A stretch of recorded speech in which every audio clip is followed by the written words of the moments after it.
Environ 43 milliards de francs CFA ont été interceptés au Niger suite à un recouvrement des fonds de l'État ayant été détournés et dilapidés par certains citoyens. Une opération qui s'inscrit dans le cadre de la lutte contre la délinquance économique, financière et fiscale.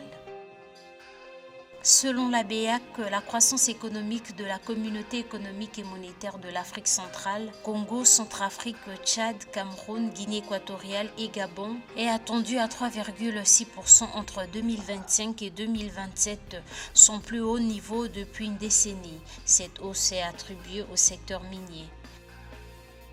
Le président angolais João Lourenço a décrété jeudi 18 avril 2024 à Luanda, la capitale, une rémunération supplémentaire de 30 000 kwanza pour les fonctionnaires et agents administratifs de la fonction publique à partir du mois de juin 2024, a souligné samedi 20 avril le directeur national du travail Antonio Estote.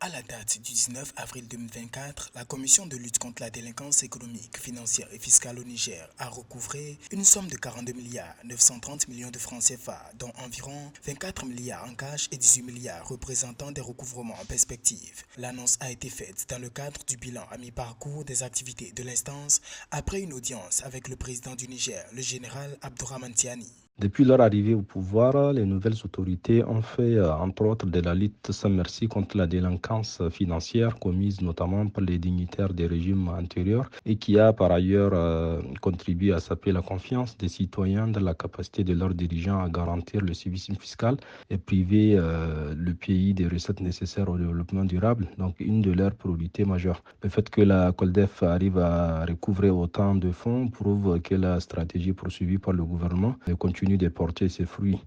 Créée en décembre 2023 en vue de lutter contre la corruption, l'impunité, le détournement des deniers publics et la mauvaise gouvernance, la Commission de lutte contre la délinquance économique, composée de 35 membres, effectue des rencontres périodiques instituées à l'effet de rendre compte de l'évolution de ses activités. Entre décembre 2023 et février 2024, 15,7 milliards de francs CFA, soit 25,8 millions de dollars, ont été engrangés par le Trésor. Dans un contexte marqué par des problèmes de liquidité, ces fonds devraient permettre au gouvernement d'une part d'investir dans l'économie pour favoriser une meilleure reprise de l'activité après plusieurs mois de blocus et d'autre part permettre aussi donc au gouvernement de répondre dans une certaine mesure aux besoins fondamentaux de la population tels que le renforcement de la sécurité ou encore favoriser un meilleur accès à des services sociaux de base. Selon le colonel Abdouharid Djibo, président de la commission, les dossiers Sahel relatifs à la lutte contre la corruption sont en cours, la plupart étant devant les tribunaux. Par conséquent, les dispositions légales seront prises par la commission de lutte contre la délinquance économique, financière et fiscale pour pouvoir les récupérer en vue de procéder à leur traitement.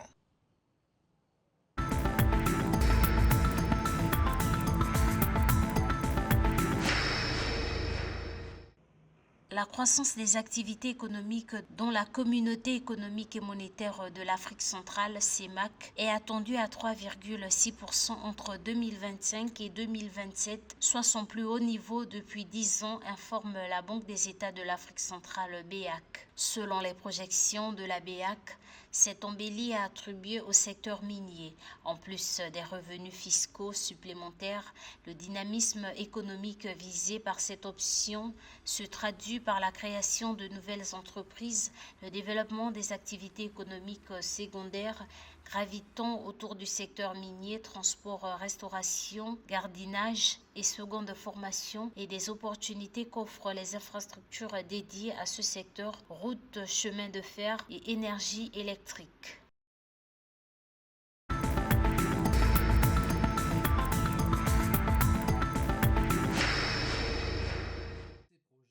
Le président de l'Angola, João Lourenço, a décrété le 18 avril 2024 à Luanda, la capitale, une rémunération supplémentaire de 30 000 kwanza pour les fonctionnaires et agents administratifs de la fonction publique. À partir du mois de juin 2024, aucun employé public ne doit avoir un salaire net inférieur de 100 000 kwanza, a souligné samedi 20 avril 2024 le directeur national du travail, Antonio Estote. Le dit décret prévoit également une augmentation pour le personnel de l'enseignement supérieur et fait partie d'un ensemble de mesures que le gouvernement angolais est en train d'implanter pour améliorer la politique de rémunération dans l'administration publique. Selon le directeur, la mise en œuvre de cette mesure de rémunération permettra au personnel médical, militaire et civil de percevoir un salaire net pouvant atteindre 1 800 000 kwanza.